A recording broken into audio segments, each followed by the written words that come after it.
Alexandre Henrique, iremos dar seguimento ao curso de Química 2, aulas 10 e 11, e o assunto que será tratado é a introdução à estequiometria. Bom, a gente vai começar um novo assunto no curso de Química 2. A gente tinha estudado os métodos de separação de mistura, o que era substância, o que era as fases, falamos dos conceitos primitivos, falamos o que era solução. Tudo aquilo foi uma introdução à Química 2. Agora a gente vai entrar em um novo assunto, que é a introdução à estequiometria.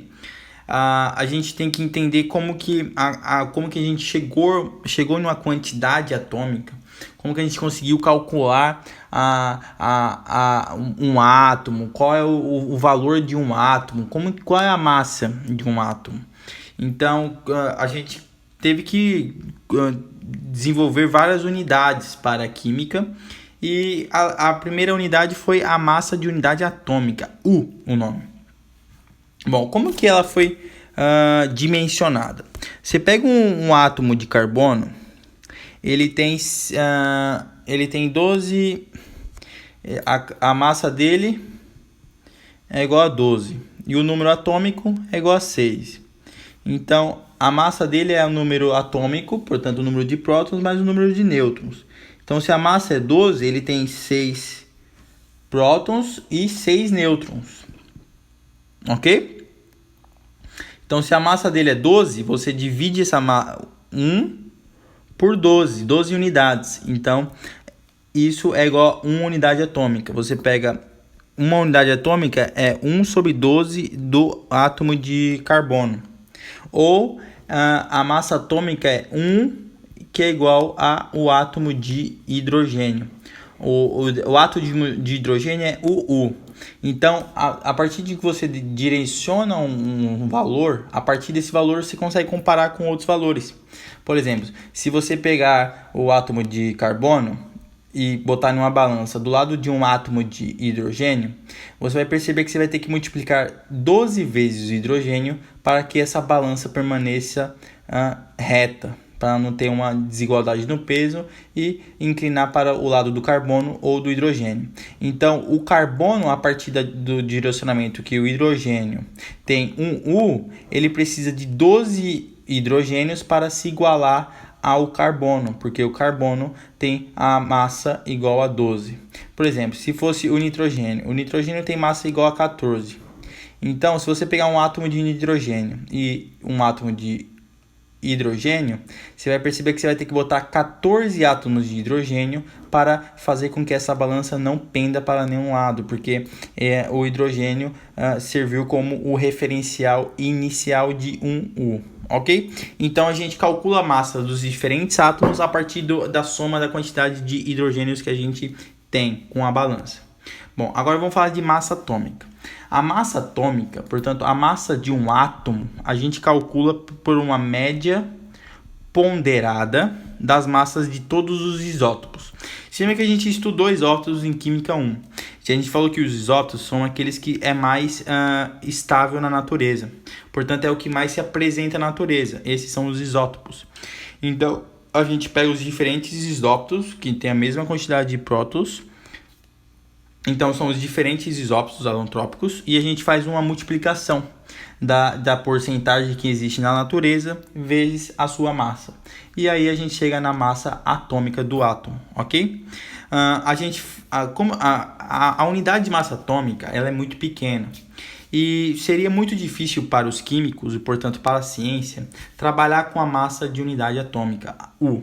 Então, o Avogadro, um cientista, percebeu que para pegar uma certa quantidade de átomo e passar ela para gramas, para virar gramas, então de unidade atômica para gramas, você tinha que pegar 6 vezes 0,2 vezes 10 a 23 unidades desse átomo. Então, quando você pega essa quantidade, perceba o que eu estou falando. A constante de Avogadro, portanto, 1 mol é uma quantidade que você multiplica para ter aquele átomo em gramas. Então, você pega 6 vezes 10 a 23 unidades daquele átomo. Portanto, você pega 6 vezes 10 a 23 átomos. Ao você juntar, você consegue aquela quantidade em gramas. Por exemplo, a molécula de água, ela pesa 18 gramas. Você só chega a gramas se você pegar 6 vezes 10 a 23 unidades de moléculas de H2O. Aí você chega em 18 gramas. Porque se você pegar só exatamente uma molécula de H2O, ela pesa 18 unidades atômicas. Comparado com o hidrogênio, você precisaria de 18 hidrogênios para equilibrar essa balança.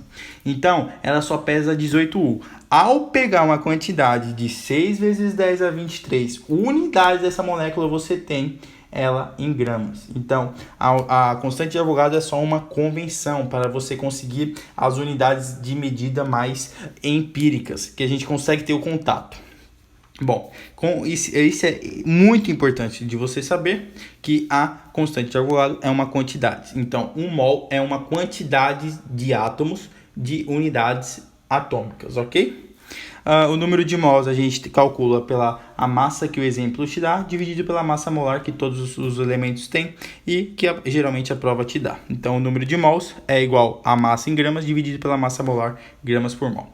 O volume molar é igual a 22,4 litros na CNTP.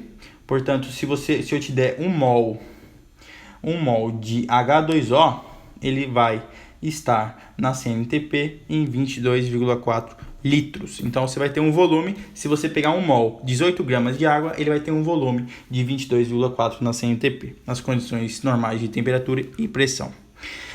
O volume molar é igual a uma constante vezes a temperatura dividido pela pressão. Isso aqui a gente vai estudar com condições qualquer, sem ser na CNTP. Mas quando chegar na variação de estados, a gente vai estudar melhor isso. Como é que a gente calcula o volume molar para qualquer condições, ok? Vamos dar seguimento? Então, a gente entendeu o que é a unidade de massa atômica, a gente entendeu como que a gente calcula a massa atômica, a gente entendeu como que a gente sai de massa atômica e chega em gramas pela multiplicação de uma quantidade, e agora a gente vai fazer uns exercíciozinhos aqui resolvidos. O elemento químico cloro possui 2 isótopos com uma abundância considerável na natureza, o isótopo do 35 e o isótopo do 37. Esses são os números de massa desses isótopos. Sendo que a porcentagem destes 30 e todos os outros cloros é de 25%. Qual a massa atômica do cloro? Bom, sendo que a porcentagem deste, portanto, do 37, é de 25%. Então, o outro é de 75%. Para você calcular a massa atômica do cloro, você multiplica por uma média ponderada, multiplica o valor de abundância, portanto, a porcentagem que ele apresenta na natureza, vezes a sua massa desses isótopos, pela sua massa atômica.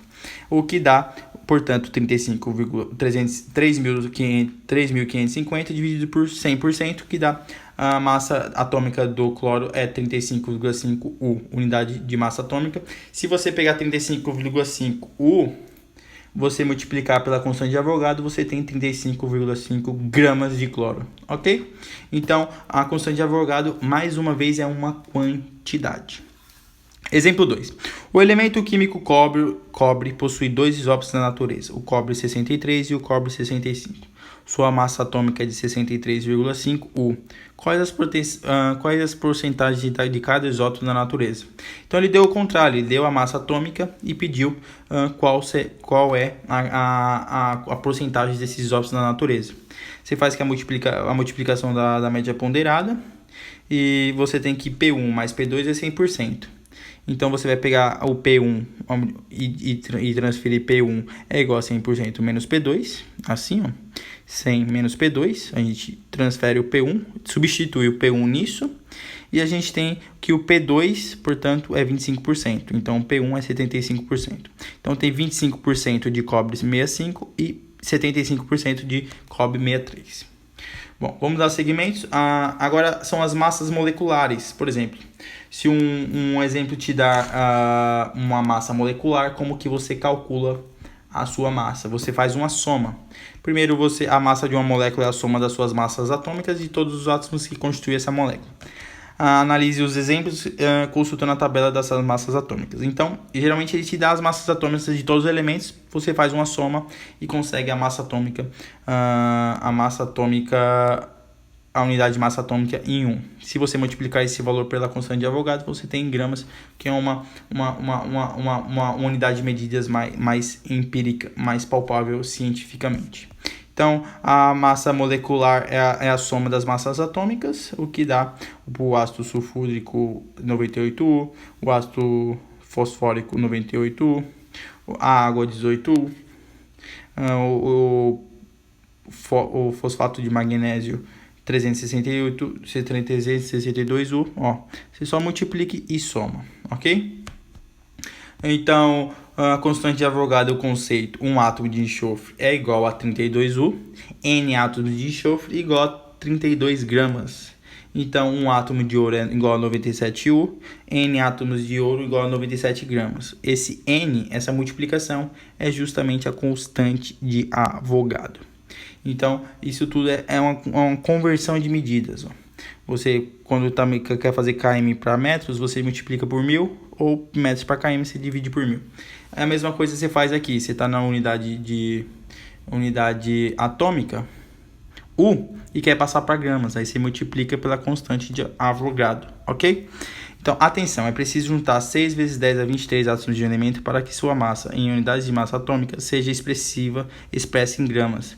É necessário juntar 6,02 vezes 10 a 23U para que a massa total seja de 1 grama. Portanto, o número de Avogadro é um fator de conversão entre as duas unidades. Você está em U e quer passar para gramas. Aí você multiplica pela constante de Avogadro, que é quantidade de átomos para formar aquela substância em gramas. Então é a mesma coisa que uma dúzia é 12, uma dezena é 10, uma centena é 1000, 1 mol é 6 vezes 10 a 23 unidades daquele mesmo átomo. Então, este número foi adotado como unidade oficial de quantidade pelo Sistema Internacional de Unidade, SI, e há 3 décadas, desde 1971, é definido da seguinte maneira: mol é a quantidade de átomos de carbono 12 contidas em uma amostra de 0,012 km deste. Alguns autores costumam dizer que como pode ser ter uma dúzia de qualquer coisa, também pode ter um mol de qualquer coisa. Não é bem assim, afinal um mol de tijolos, um mol de ovos ou um mol de qualquer coisa microscopicamente visível é um número absolutamente irreal. Agora vamos trabalhar um pouco esses conceitos. Então, se você tem 18 gramas, você tem 6 vezes 10 a 23 moléculas de H2O. Se você tiver 36 gramas de água, quantos mols você vai ter? Quantas moléculas você vai ter? 12,4 vezes 10 a 23 moléculas. Mas o problema pergunta é qual o número de átomos. Para isso, aplicamos a seguinte propriedade distributiva. Se você tem 12,4 moléculas de H2O, isso quer dizer que você tem 12 vezes 3 moléculas, porque essa molécula é constituída por 3 átomos. Você vai ter que, ele tem 24,008 vezes 10 a 23 átomos de hidrogênio e 12 vezes 0,4 vezes 10 a 23 átomos de oxigênio, o que ele tem 36,12 vezes 10 a 23 átomos. Portanto, em 36 gramas de água existe 36,12 vezes 10 a 23 átomos. A maioria dos vestibulares adota atualmente o número de Avogadro como sendo 6 vezes 10 a 23 para simplificar as contas. Então, para você ter um mol de molécula de H2O, você tem 6 vezes 10 a 23 moléculas. Mas se você quiser em átomos, você multiplica por 3, o que dá 18 vezes 10 a 23 átomos em 1 mol em 18 gramas de água, ok? Então você pode trabalhar tanto com moléculas, também quanto a quantidade de átomos. Massa molar e número de mols. A massa molar de um átomo é a massa de 1 mol, 6 vezes 10 a 23, de átomos. Então não é difícil entender que a massa molar é a massa atômica de um elemento, que é um valor tabelado e expressa em gramas. Então a massa molar é a massa de unidade atômica multiplicado pela constante de Avogadro. O mesmo que vale para átomos também vale para outras espécies químicas, como moléculas e íons. Como veja a tabela a seguir, ajudará a compreender melhor esse conceito. Então, o elemento ou molécula, o hidrogênio é a massa atômica 1 e a massa molar é 1 grama. O enxofre é 32 a massa atômica e em massa molar é 32 gramas. O oxigênio é 16 de massa atômica e em gramas ele é 16 gramas. E o ácido sulfúrico é 98 em massa molecular, não tem massa atômica, mas em massa molar é multiplica pela constante de Avogadro, que dá 98 gramas. O ácido sulfuroso é 82U, que multiplicado pela constante de Avogadro dá 82 gramas. O ácido sulfídrico é 34U, que multiplicado pela pela constante de Avogadro dá 34 gramas. É importante que você saiba diferenciar massa molecular de massa molar. A massa molecular é a massa de uma molécula, que é algo muito pequeno e, portanto, é dado em U. Massa molar é a massa de 6 vezes 10 a 23 moléculas, que passa a ser uma massa considerável e, portanto, é dado em gramas.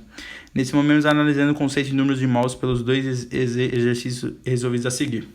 Qual o número de mols de uma molécula de H2SO4 existente em 392 gramas descomposto? Primeiramente, você tem que saber que um mol tem uma massa molar. E depois você pega essa massa molar e você pega essa massa que ele deu e te divide pela massa molar. Então o número de mols é a massa desse elemento dividido pela massa molar, que dá 4 mols de moléculas de H2SO4. Então, primeiramente, mol e número de mols são grandezas diretas, assim como dúzia e número de dúzias. Em uma amostra de 24 bananas, a dúzia vale 12, mas o número de dúzias é dado pela seguinte regra de 3. Uma dúzia de bananas é 12 bananas, 24 bananas é igual a 2 dúzias. Seguindo o mesmo raciocínio, em 36 bananas, a dúzia continua valendo 2, mas o número de dúzias de bananas é 3. Analogamente, para mostrar H2S, temos uma molécula de H2S é 98U. Um mol de H2O é 6 vezes 10 23 moléculas de H2O, H2SO4, que dá 98 gramas. Portanto, 1 mol de moléculas de H2SO4 é 98 gramas. N mol de moléculas de H2SO4 é 392 gramas. Você faz essa divisão, portanto, a massa aqui dá a massa em gramas, dividido pela massa molar, que é 98, que dá 4 mols de moléculas de H2SO4. Portanto, tem 4 vezes 6 vezes 10 a 23 moléculas de H2SO4, ácido sulfúrico. 6. Qual é o número de átomos de moléculas existente em uma amostra de massa M? Seguindo o conceito do raciocínio anterior, 1 mol de moléculas é M, N mols é M. Então, o número de mols é M dividido por massa molar. Mzinho é a massa em gramas e Mzão é a massa molar.